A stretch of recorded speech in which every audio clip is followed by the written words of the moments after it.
जल के मथने से भले घी पैदा हो जाए, जो असंभव है। ऐसा भले हो सकता है, पर बिना भगवान का भजन किए तुम दुख और अशांति से मुक्त हो जाओ, कभी ऐसा नहीं हो सकता। करो पापाचार, मनमानी आचरण, धर्म का त्याग, सतमार्ग का उल्लंघन, भगवत वाक्यों का अनादर और चाहो सुख शांति, ऐसा हो ही नहीं सकता। भगवान श्री हरि का सतत स्मरण समस्त विपत्तियों से बचा लेता है। अगर इस जन्म में हमारा काम नहीं बन पाया, भगवत प्राप्ति नहीं हो पाई, तत्वबोध नहीं हो पाया, तो वो व्यर्थ नहीं जाता है। जो हम प्रयत्न करते हैं उसका उद्देश्य होता है सुख, और सुख भी ऐसा जो शाश्वत हो। भला कामनाओं की पूर्ति से शाश्वत सुख मिल सकता है? क्योंकि कामनाएं तो तुम्हारी अशाश्वत हैं। नाशवान वस्तु व्यक्ति स्थान की कामनाएं करके तुम शाश्वत सुख को प्राप्त हो सकते हो? कैसे? यही अज्ञान है। हम मनन नहीं करते भगवत वाक्यों का, इसलिए भटकते घूम रहे हैं। हम विपत्ति से निकलना चाहते हैं, पर संपत्ति प्राप्त करके। जो संपत्ति विपत्ति की जनक है, विपत्ति को पैदा करती है, जो दुख प्रदान करने वाली है, हम अपने दुख की निवृत्ति मूल दुख प्रदान करने वाले से कैसी हमारी अज्ञान वृत्ति है। जबकि शास्त्र कहता है हरि स्मृति सर्व विपद विमोक्षणम। भगवान श्री हरि का सतत स्मरण समस्त विपत्तियों से बचा लेता है। आएंगी विपत्तियां, पर इतने सामर्थ्य आपके हृदय में प्रकट हो जाएगी कि आपको परास्त नहीं कर पाएंगे। नाशवान दुख में मार्ग में भाग रहे सुख और शांति के लिए। कामनाओं की पूर्ति हो जाए किसी तरह। तुम करो अधर्माचरण, असत वार्ता, असत क्रिया, और चाहो मनमानी कामनाओं की पूर्ति असंभव। कहीं भी भाग कर चले जाओ, कहीं भी।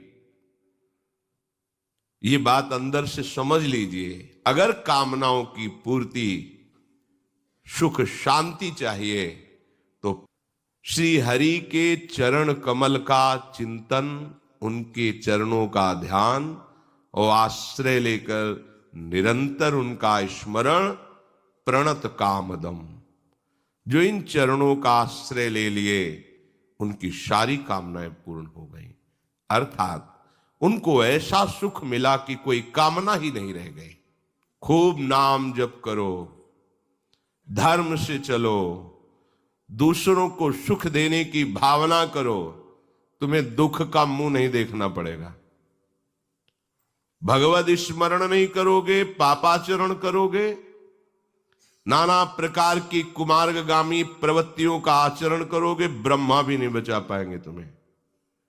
अवश्य में वो भोक्तव्यम, जिन्होंने ब्रह्मा को भी प्रकट किया है, ब्रह्मा भी जिनके शासन में, उनके वचन है, अवश्य में वो भोक्तव्यम कृतम कर्म शुभाशुभम। तुम्हें अपने कर्म का भोग भोगना पड़ेगा, कहीं भी भाग के चले जाओ। जो कछ लिखे लिलाट दुख सुख देह संग, भुगते गो जहां जाएगो, यह सिद्धांत अभंग। इसे कोई काट नहीं सकता। भगवत ऋषि जी कहते हैं अभंग सिद्धांत अवश्य में भोक्तव्यम। करो पापाचार, मनमानी आचरण, धर्म का त्याग, सतमार्ग का उल्लंघन, भगवत वाक्यों का अनादर, और चाहो सुख शांति, ऐसा हो ही नहीं सकता।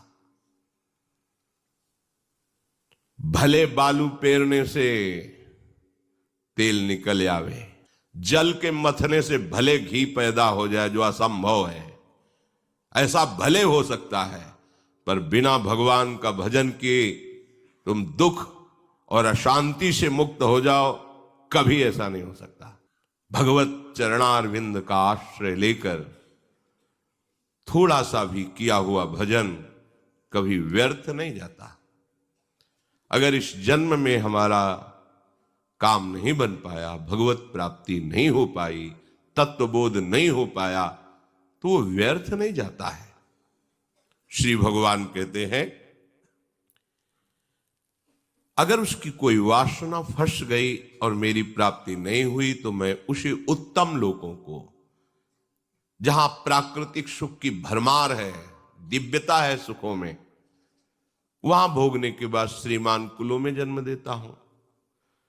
वहां भी भजन का प्रभाव समस्त भोगों से अरुचि पैदा करके उसे वहां से जहां साधन रुका था उसी साधन में लगा देता है और वो इस जन्म में भगवत प्राप्ति कर लेता है।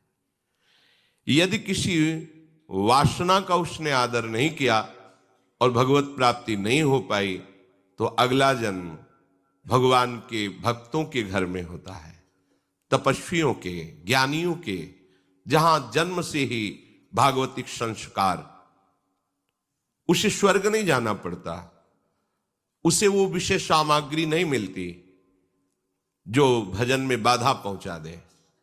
सीधे संयोग भजन का और बहुत शीघ्र उसका जो साधन पीछे था वही प्रकाशित हो जाता है और वो अपने मार्ग में चलते हुए प्रभु का साक्षात्कार करता है, तत्वबोध प्राप्त करता है।